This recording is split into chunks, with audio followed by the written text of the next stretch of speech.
And my work in downtown Brooklyn is done. It actually was looking pretty clear there. The streets were getting clear, the sidewalks were getting clear. So we thought we'd get further into some of the neighborhoods, and we drove to Carroll Gardens and came across pretty immediately this tree that just succumbed to the weight of the snow. If you look over, you see it crashed onto the cars there, but if you look over on this side, you can see the tan coloring. You see just the sheer amount of snow snapped this fairly large branch and then put the lighter parts of the branch, fortunately for these car owners, you know, the damage may be somewhat limited because you got the smaller branches over here. There's a car back there, bigger branches hit that one, so not a good situation. But just to take the tape measure out and give you a sense of the sheer volume of snow that pulled this tree down, let me measure against this car here in Carroll Gardens.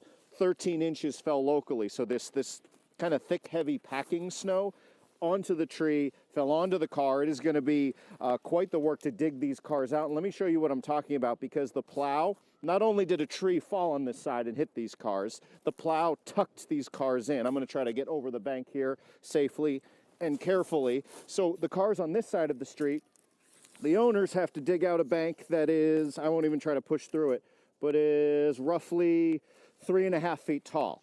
So in addition to the cars getting trees falling on them, it is going to be quite a bit of work to dig these cars out. I'm going to move forward a little bit just in case some traffic comes through to stay safe. It'll also give you a sense of just how deep this snow is here as people dig out.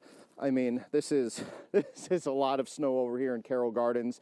This is what people, particularly in the outer boroughs, particularly in the neighborhood areas, not necessarily the downtown areas, are going to be contending with. Falling heavy trees, cars buried by more than a foot of snow. It's going to be a messy couple of days of digging out.